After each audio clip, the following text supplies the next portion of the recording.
राजी मोदी जी ना राज मारे। मुझे एक दो गाने आते थे तो मैंने वो अपनी कच्ची भाषा के वहाँ पे सुनाए उनके सामने। उन्होंने मुझे प्रोत्साहन किया कि तुमने अच्छा गाया है, और फिर उन्होंने मुझे 250 रुपया दिया। मैं तो एक एग्जाम्पल हूँ, मेरी जैसी तो कई बेटियां हैं जो आज अफसर बनी है, अपने पैरों पर खड़ी हुई है, छोटे से परिवार से, छोटे से समाज से आती है। वो जो बेटी बचाओ बेटी पढ़ाओ अभियान से जो आई है। मोदी साहब जी गुजरात में मुख्यमंत्री थे, उन्होंने कच्छ को फिर खड़ा किया। कच्छ के अंजार के पास मेरा छोटा सा गांव है, टप्पर करके। और वैसे तो हम गांव में नहीं रहते थे, क्योंकि हम जिस ज्ञाति से आते हैं मालधारी समाज, मेरे दादा परदादा सब लोग, पापा सब लोग पशुपालन का धंधा करते हैं, अपनी बकरियां गाय भैंस चराने के लिए। वो जंगल में ही रहते थे, क्योंकि वहाँ पे जंगल में अपने जो पशुपालन है, जो गाय भैंस है, उनको चारा मिल सके, इसलिए वो कभी गांव में नहीं आते, ना तो कभी शहर में आते। मेरे मम्मी पापा पढ़े लिखे नहीं है। जब मोदी साहब जी जब गुजरात में थे, उनका जो अभियान था बेटी बचाओ बेटी पढ़ाओ, जो हर घर उन्होंने चिट्ठी भेजी थी, वो चिट्ठी हमारे घर भी आई थी, क्योंकि हमारा घर तो बंद था। तो फिर पास वालों ने पापा को दी कि भाई ये चिट्ठी आई है। तो पापा तो अनपढ़ थे, उनको तो पता नहीं था कौन सी चिट्ठी है।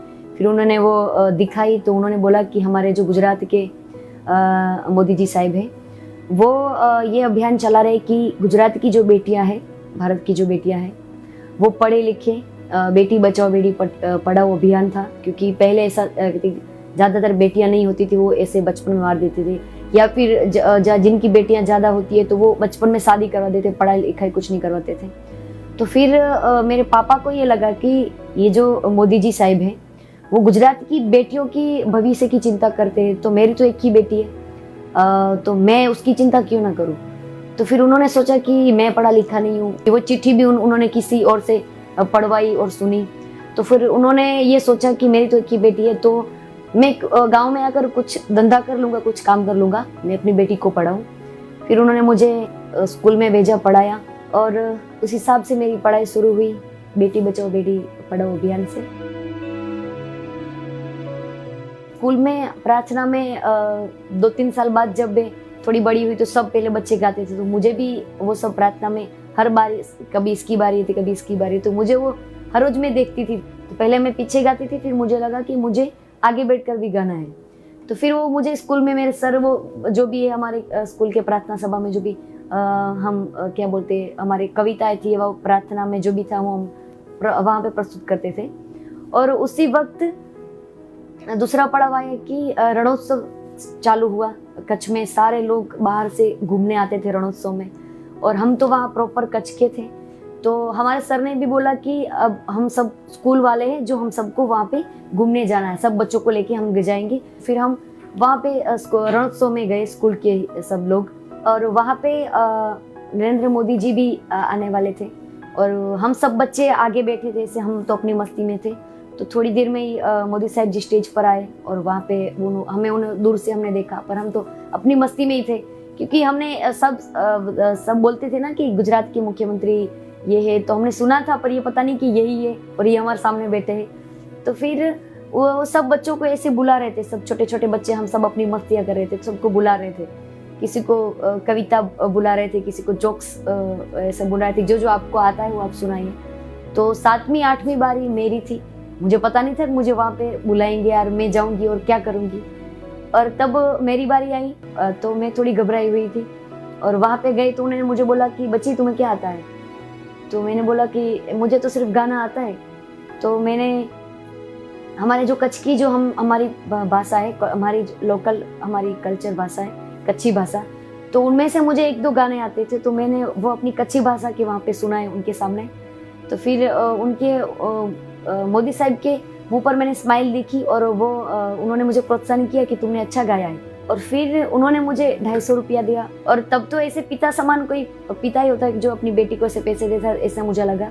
फिर उन्होंने मेरे सर को बुलाया, और उन्होंने बोला इसको पढ़ाई में ज़्यादा ध्यान दिलवाना, और उसके बाद इसको जो ये गाती है उसको आप स्कूल में गवाना। और मुझे भी बोला कि बच्ची पहले पढ़ाई में ध्यान देना, फिर तुझे जो शौक है, जो गा है, तो तू गा सकती है, पर पढ़ाई तू अपनी पूरी करना। तो ये मेरा एक नया पड़ाव आया मेरे जीवन में कि मुझे रणोत्सव के हिसाब से स्कूल में ही भी गाने का मौका मिला। और जब मैं बड़ी हुई तो मेरे गांव में भी मुझे बोला, ऐसे गाने के लिए जो भी शादी वगैरह प्रोग्राम थे तो उसमें वो बुला रहे थे, क्योंकि मैं भगवान की कीर्तन ज़्यादा गाती थी। हमारे कच्छ की जो भाषा मातृभाषा उसमें मैं गाती थी। मैं तो एक एग्जाम्पल हूँ, मेरी जैसी तो कई बेटियां हैं जो आज अफसर बनी है, अपने पैरों पर खड़ी हुई है, छोटे से परिवार से, छोटे से समाज से आती है। वो जो बेटी बचाओ बेटी पढ़ाओ अभियान से जो आई है, तो मेरी जैसी कई बेटियां हैं जिनके मैं ये कहना चाहूंगी कि उनके पिता समान है मोदी जी। जो पालक पिता है ना, उनका मैं दर्जा देना चाहूंगी, क्योंकि मेरे जैसी हजारों लाखों करोड़ों बेटियां हैं जिनकी पढ़ाई हुई है, जो अपने जीवन में आगे बढ़ी है, वो सबका श्रेय जाता है तो वो भी मोदी जी को जाता है, क्योंकि उन्होंने जो अभियान शुरू किया उसी अभियान से मैं आई हूँ। भारत के प्राइम मिनिस्टर है, उनके पास सतत वो व्यस्त होते हैं, काम में बिजी होते हैं और अपने देश की चिंता करते हैं, तो उनके पास इतना टाइम नहीं होता। फिर भी ये मेरे लिए एक आशीर्वाद ही रहे, और उनका भी एक आशीर्वाद मेरे ऊपर फिर हो गया, क्योंकि उन्होंने बोला कि अगर गीता ने इतनी मेहनत की है और ये इस समाज से आती है जो समाज जंगल में घूमता है, जो कभी गांव भी नहीं आता, जिनको पढ़ाई से कुछ लेना देना नहीं है, उस समाज से यहाँ तक आई है, तो इनसे मुझे मिलना है और उस बच्ची को बुलाओ।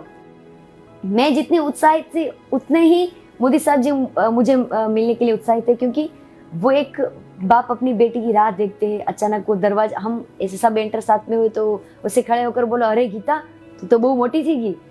तो मैं नर्वस हो गई, क्योंकि मैं तो जब छोटी थी उनसे मिली थी, तो इतनी बड़ी होगी और फिर उनको मेरा नाम याद है, उनको ये भी याद है कि मैं छोटी थी तब मिली थी। छोटी छोटी बातें तो याद नहीं रहती, हमें भी याद नहीं रहती, तो वो तो देश के प्राइम मिनिस्टर है और पूरे देश की चिंता रहती है, और कई लोगों से वो मिले होंगे, तो उनमें से मैं भी एक थी। पर वो ऐसे खड़े होकर आए और मेरे सर पे ऐसे थपकी मारी और बोला कि तू तो बहुत बड़ी हो गई है, क्या कर रही है, पढ़ाई पूरी की तूने?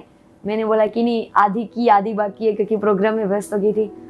तो उन्होंने बोला कि अब जब भी तू अगर मिलना तो अपनी जो भी पढ़ाई तूने जहाँ से छोड़ दी है वो पूरी करना, और मुझे प्राउड हुआ कि तूने अपनी मातृभाषा के गाने रिकॉर्ड किए, और ये तेरा जो गाना है मुझे पता चला कि बहुत अच्छा गुजरात में रिकॉर्ड ब्रेक गाना है, तो तू और अब आगे बढ़ना और मेहनत करना हमारे कल्चर के लिए, हमारी मातृभाषा के संगीत के लिए।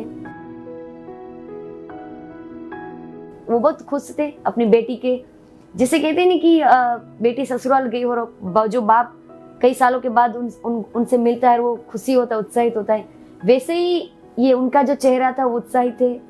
उन्होंने बातचीत की, मुझे बोला कि आज तू क्या सुनाएंगी, क्योंकि तूने कच्छी भाषा का सुनाया था, तो आज तू कुछ तैयार करके आई है। तो मैंने ऐसे कुछ तैयार नहीं किया था, ये जो पंक्तियां है गुजराती भाषा में उनके लिए, तो ये हमने उनके सामने मैंने परफॉर्म किया, मोदी जी के सामने। तो मैंने ये एक दो पंक्तियां गाई थी। ओय अमे राजी मोदी जी ना राज मारे, अमे राजी मोदी जी ना राज मारे, सौ सहमत तमारी वात मारे, सौ सहमत तमारी वात मारे, अमे राजी मोदी जी ना राज मारे। इसकी जो पंक्तियां है, इसमें ये लिखा है कि हम खुश है आपके राज्य में, सब सहमत है आपकी हर एक बात से, क्योंकि आपने भारत के लिए जो जो किया है, तो सब लोग आपकी जो जो सोचना है, आपके जो भी बात आप रखते हैं, भारत के विकास के लिए जो भी आप रखते हैं, वो सब में हमारे भारत के लोगों का सहमत होता है। जो कच्छ में जो भूकंप आया उसके बाद सब लोग ऐसे डर गए थे, किसी के पास कुछ बचा नहीं था, सब खत्म हो गया था। फिर जब मोदी साहब जी गुजरात में मुख्यमंत्री थे, उन्होंने कच्छ को फिर खड़ा किया, कई सारे प्रोजेक्ट आए, कंडला जो हमारा कंडला बंदर है, कंडला पोर्ट है, वो शुरू हुआ, कई सारी वहाँ पे कंपनी आई, काम शुरू हुए। फिर ये रणोत्सव स्टार्ट हुआ अलग अलग विस्तार में, क्योंकि कच्छ बहुत बड़ा है, तो अलग विस्तार में अलग अलग कंपनी आई, वहाँ पे शुरू किया, और जितने भी लोग थे, कई कई गांव ऐसे गिर गए थे, सब गांव नए बने। मेरा जो गांव है, जो पुराना गांव पूरा खत्म हो गया था, वहाँ से ट्रांसफर होकर दूसरा गांव बनाया, तो सबको ऐसे सबके घर मिले। तो नरेंद्र मोदी जी के हिसाब से हमारा कच्छ खड़ा हो पाया। फिर अब जो हम कच्छ में जाते हैं तो ऐसा हरा भरा कच्छ दिखता है, सारे लोग ऐसे अपने सब सुखी, अब खुद के बिजनेस है, खुद का काम है, कुछ ना कुछ काम धंधा करते हैं। तो ये पूरा मैं तो चाहती हूँ कि ये मैंने जो देखा है, मेरे पापा ने, मैं तब छोटी थी, मैंने जैसा भी देखा है, मेरा गांव, मेरा शहर, मेरा तालुका, ये सब जो अभी खिलखिलाता है, हंसता है, सब ऐसा सुखीमय है, वो तो उसका पूरा श्रेय नरेंद्र मोदी।